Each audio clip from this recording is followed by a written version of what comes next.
ದೇಶದಲ್ಲಿ ಬಡವನಿಗೆ ಭೂಮಿ ಯಾರು ಹಂಚಿದ್ರೆ, ಸೈಟ್ಗಳನ್ನ ಹಂಚಿದ್ರೆ, ಮನೆಗಳನ್ನ ಹಂಚಿದ್ರೆ ಶ್ರೀಮತಿ ಇಂದಿರಾ ಗಾಂಧಿ ಅವರ ಕೊಡುಗೆ ಅನ್ನೋದನ್ನ ನಾವ್ಯಾರು ಕೂಡ ಇದನ್ನ ಮರೀಲಿಕ್ಕೆ ಸಾಧ್ಯ ಇಲ್ಲ.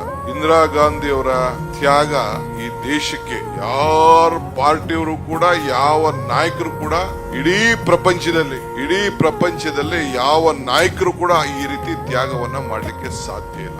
ಆಸ್ತಿ ತ್ಯಾಗ ಮಾಡಿದ್ದಾರೆ, ಪ್ರಾಣ ತ್ಯಾಗ ಮಾಡಿದ್ದಾರೆ.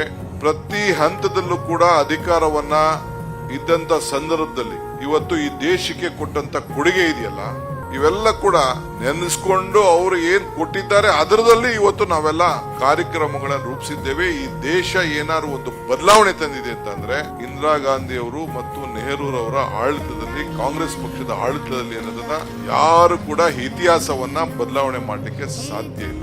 ಇವತ್ತು ಅಂಗನವಾಡಿ ಅಂತ ನಾವು ಮಾತಾಡ್ತೀವಲ್ಲ, ಬಿಸಿ ಊಟದ ಕಾರ್ಯಕ್ರಮ ಚಿಕ್ಕ ಮಕ್ಕಳಿಗೆಲ್ಲ ಅಂಗನವಾಡಿ ಯಾರು ಮಾಡಿದ್ರು? ಅಂಗನವಾಡಿ ಕಾರ್ಯಕ್ರಮ ಇಂದಿರಾ ಗಾಂಧಿ ಅವರು ಪ್ರಾರಂಭ ಮಾಡಿದ್ರು.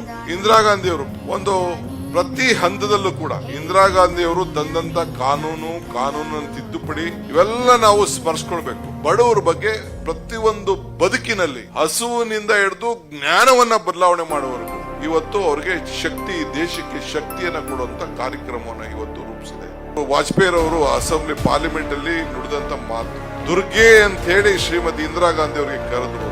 ಯಾಕೆ ಅಂದ್ರೆ ಭೂಪಟವನ್ನ ಬದಲಾವಣೆ, ಪಾಕಿಸ್ತಾನನ 2 ಭಾಗ ಮಾಡಿ ಬಾಂಗ್ಲಾದೇಶವನ್ನ ಸೃಷ್ಟಿ ಮಾಡಿ ಆ ಭೂಪಟದಲ್ಲಿ ಮತ್ತೊಂದು ದೇಶವನ್ನ ಸೇರಿಸಂತ ಕೀರ್ತಿ ಯಾರಿಗಿತ್ತು ಅಂತಂದ್ರೆ ಅಂದಿನ ಕಾಂಗ್ರೆಸ್ ಪಕ್ಷದ ಅಧ್ಯಕ್ಷರಾಗಿ ಈ ದೇಶದ ಪ್ರಧಾನಮಂತ್ರಿ ಆಗಿದ್ದಂತ ಶ್ರೀಮತಿ ಇಂದಿರಾ ಗಾಂಧಿ ಅವರ ಕೊಡುಗೆ ಅನ್ನೋದನ್ನ ನಾವ್ಯಾರು ಕೂಡ ಇದನ್ನ ಮರೀಲಿಕ್ಕೆ ಸಾಧ್ಯ ಇಲ್ಲ.